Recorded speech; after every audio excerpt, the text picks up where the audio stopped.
Hi guys, Radhe Radhe, जय श्री कृष्णा, जय श्री गणेश। तो आज हम आप सबके साथ शेयर करने वाले हैं गणेश भगवान की व्रत कथा, यानी कि गणेश चतुर्थी की। तो चलिए हम कथा प्रारंभ करते हैं।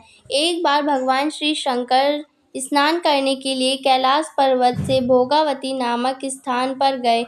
उनके बाद जाने के बाद माता पार्वती स्नान करते समय अपने शरीर के मैल से एक पुतला बनाया तथा उसमें प्राण डाल दिए। उसका नाम उन्होंने गणेश रखा। फिर पार्वती जी ने गणेश जी से एक मुद्दल लेकर दरवाजे पर जाकर तब तक पहरा देने के लिए कहा जब तक वह स्नान न कर लें। कुछ समय बाद भगवान श्री शंकर स्नान करके वापस आए और घर के भीतर प्रवेश करना चाहा तो गणेश जी ने उन्हें दरवाजे पर ही रोक दिया। इस पर भगवान श्री शंकर बहुत क्रोधित हो उठे और उन्होंने गणेश जी का सिर धड़ से अलग कर दिया और भीतर चले गए। माता पार्वती ने जब भगवान श्री शंकर को क्रोधित अंदर आते हुए देखा तो उन्हें लगा कि भोजन में विलंब होने के कारण शिव जी नाराज हैं, इसलिए उन्होंने तुरंत ही भोजन परोसकर भगवान शंकर को खाने के लिए बुलाया।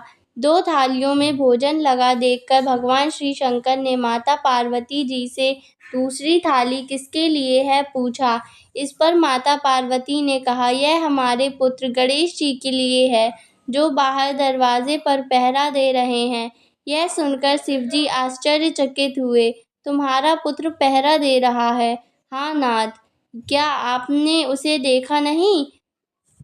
देखा तो था, किंतु मैंने तो अपने रोके जाने पर उसे कोई उखंड बालक समझकर उसका सर काट दिया। यह सुनकर पार्वती जी बहुत दुख हुई। वे विलाप करने लगीं तथा पार्वती जी को प्रसन्न करने के लिए भगवान शिव ने एक हाथी के बच्चे का सिर काटकर बालक के धड़ से जोड़ दिया। पार्वती जी इस प्रकार पुत्र गणेश को पाकर बहुत प्रसन्न हुई।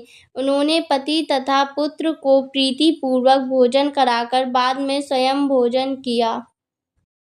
यह घटना भाद्रपद शुक्ल चतुर्थी को हुई थी, इसलिए यह तिथि पुण्य पर्व के रूप में मनाई जाती है। तो चलिए इसी प्रकार हम गणेश चतुर्थी की एक और कथा आपको सुनाते हैं। बहुत समय पहले की बात है। एक छोटे से गांव में एक माँ और उसकी 6 साल की पुत्री रहती थी। पुत्री के पिता बहुत पहले ही गुजर गए थे। माँ जैसे तैसे अकेले घर का खर्च चलाती थी।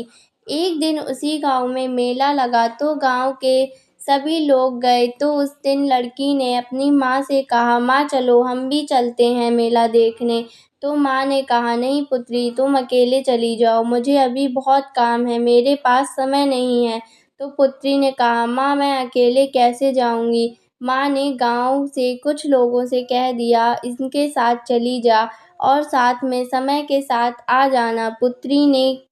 पुत्री ने कहा तो माँ ने उसे भोग के लिए 2 लड्डू दिए और कहा, एक भगवान गणेश को खिला देना और एक तू खा लेना।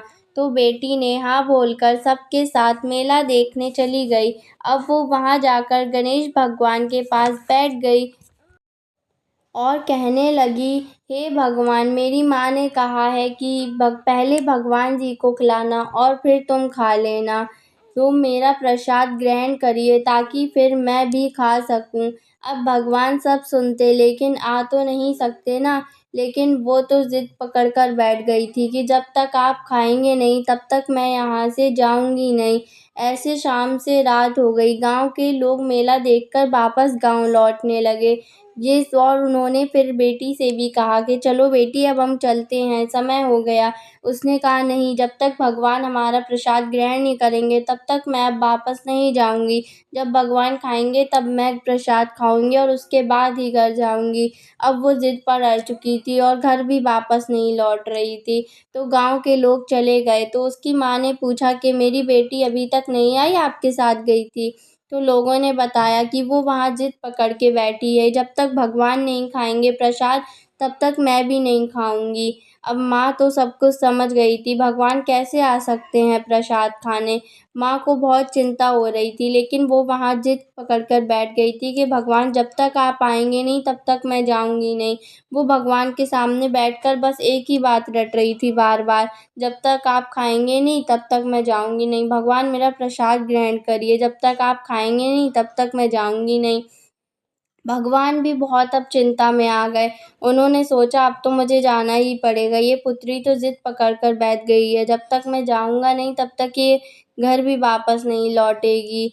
तो भगवान ने एक छोटे से लड़के का रूप रख के भगवान उसके पास आए और कहने लगे, लाओ मुझे प्रसाद दो मेरा, मैं खाऊं और उसके बाद फिर तुम ग्रहण करना। उसने कहा कि नहीं, मैं ये तुम्हें नहीं दूंगी, ये मैं अपने भगवान के लिए लाई हूँ, जब तक वो नहीं खाएंगे तब तक मैं तुम्हें नहीं दे सकती। भगवान ने कहा, लेकिन लाओ, मैं ही हूँ, मुझे गणेश भगवान ने भेजा है। लेकिन वो मानने को तैयार नहीं थी। वो कही थी, नहीं, भगवान खुद आएंगे और खाएंगे, तभी मैं वापस जाऊंगी। गणेश भगवान ने सोचा अब तो मुझे इसे अपना असली रूप दिखाना ही पड़ेगा, ये तो ऐसे मानने से नहीं। गणेश भगवान ने फिर अपना असली रूप लेकर लड़की के सामने आए, एक प्रसाद ग्रहण किया और फिर एक उससे खाने को कहा। पुत्री प्रसाद ग्रहण करके बहुत खुश हुई। गणेश भगवान ने कहा, मांगो पुत्री, तुम्हें क्या वरदान चाहिए। तो उसने कहा, कुछ नहीं, बस मेरी माँ बहुत थक जाती है, घर के काम काज इतने खर्चे लगे रहते हैं, बस आप अपना आशीर्वाद बनाए रखना और मेरे घर में धन की कमी कभी नहीं आने देना। तो गणेश भगवान ने उसे आशीर्वाद दिया और फिर वहाँ से गायब हो गए। इसी प्रकार पुत्री भी अपने घर को वापस लौट गई और उसने माँ को सारी बात बताई। माँ को विश्वास करना पड़ा उसकी बातों पर, क्योंकि उसने बोला था कि पहले भगवान ने लड्डू खाया और फिर मैंने खाया, और मैंने भगवान से ये भी बोला था जब तक आप आएंगे नहीं तब तक मैं भी वापस नहीं जाऊंगी। इसी प्रकार हमारी ये वाली कथा भी समाप्त होती है। मिलते हैं एक और नई कथा के साथ दूसरे वीडियो में। तब तक जो भी चैनल पे नए हैं वो हमारे चैनल को सब्सक्राइब कर लें, ताकि और ऐसे ही नए नए वीडियो आपके साथ शेयर करते रहें। तब तक के लिए राधे राधे, जय श्री कृष्णा, जय श्री।